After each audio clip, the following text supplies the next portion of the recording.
A love against time, the race to rescue Diep. Lie Too Deep returns with another heart-wrenching chapter, one of pain, faith, and the relentless will to survive.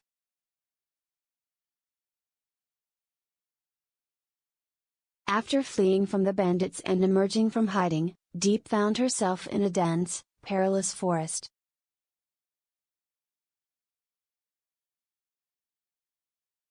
She braved the cold and wilderness alone, until a venomous snake sank its fangs into her leg.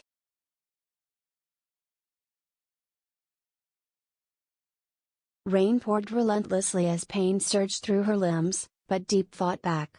Armed with nothing but instinct and memory, she chewed wild medicinal leaves and wrapped her wound, praying not just for life, but for the chance to see James once more.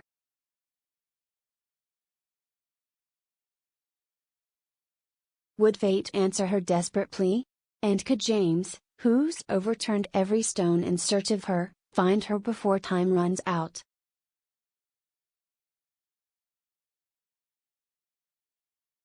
The thin line between life and death. By dawn, against all odds, Diep stirred. The forest, soaked in sunlight and silence, greeted her battered body.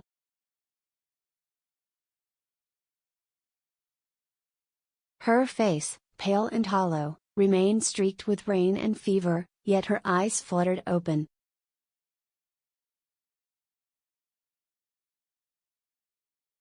The snake bite had receded slightly, a small miracle.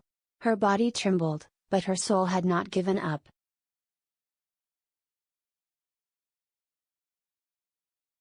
"Thank you, God," she whispered, tears slipping from the corners of her eyes, "not just for life, but for not being forgotten."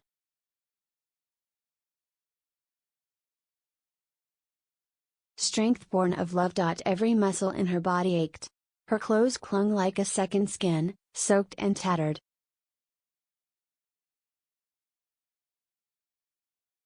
Her arms bled from thorny underbrush.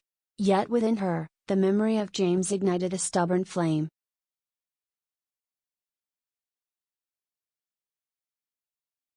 The man who once promised, "I'll always find you." But this time, she would be the one to find him.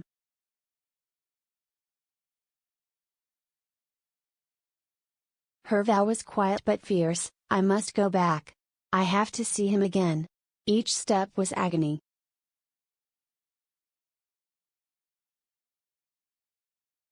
Each breath a triumph. But her heart marched to the beat of hope. A storm unleashed.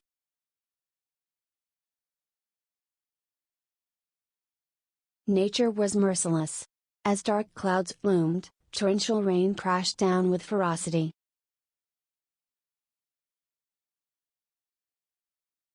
The mountain path became a treacherous slope. Still feverish and faint, Diep pulled a worn plastic sheet over her head, her final line of defense between soul and collapse.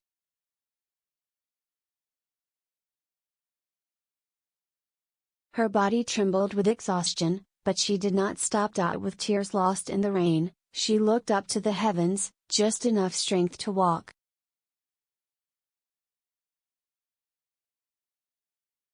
Just enough breath to keep going. Just enough memory to hold on to him. A glimmer of hope.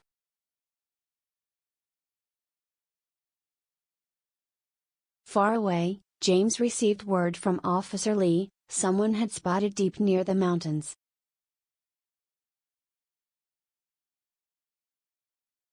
The lifeline he longed for shattered the weight of despair. Before leaving, James visited his ailing mother.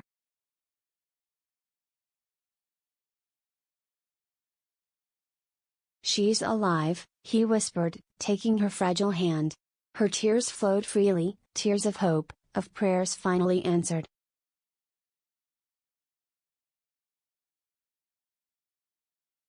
"You must find her, James," she urged. "She's a good soul." James left that hospital room with something he hadn't had in weeks: purpose, anchored in love and a mother's blessing.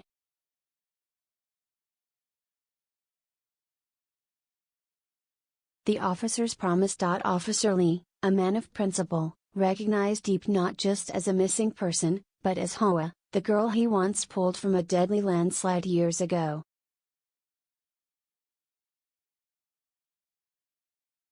He couldn't ignore this. That same resolve returned. He mobilized every patrol, issued posters with her face, and mapped every possible trail she could have taken.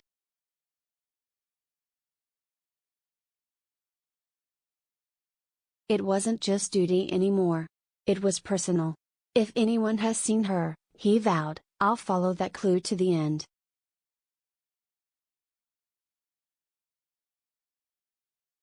A desperate search in the rain. Ames trekked through villages under sheets of rain, holding Diep's photo, voice hoarse.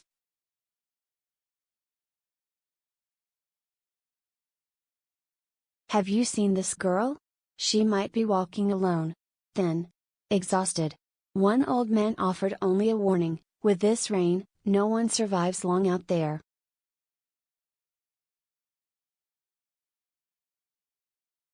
Still, James pressed on, past roadside stalls, forest huts, marketplaces, and then, faint footprints.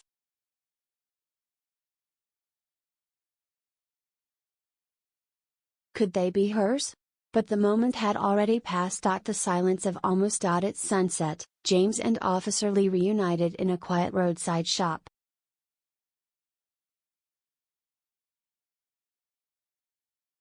No new leads. Just 2 cups of cold tea and shared silence. She was so close, James murmured.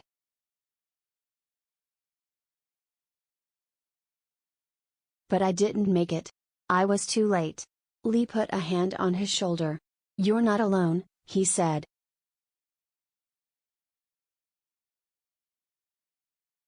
We'll keep walking. She's strong.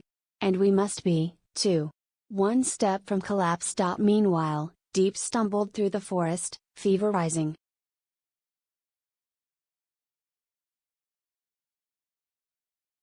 Mud clung to her, her body weakening. She spotted a narrow path leading to a village and followed it, hope hanging by thread.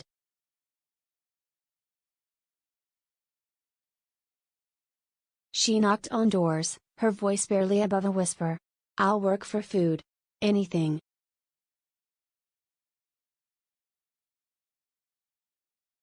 I'm looking for someone I love. But the villagers, cautious and kind but closed, turned her away.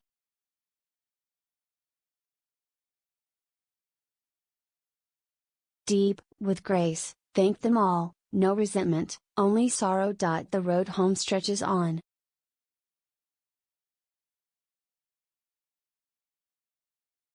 As dusk bled into night, she kept walking. Each step hurt. Each heartbeat burned. Yet the love in her heart refused to fade.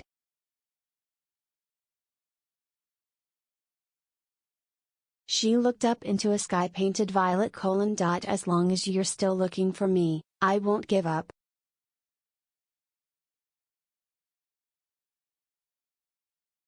To be continued. Will fate reunite 2 souls separated by storm, forest, and time?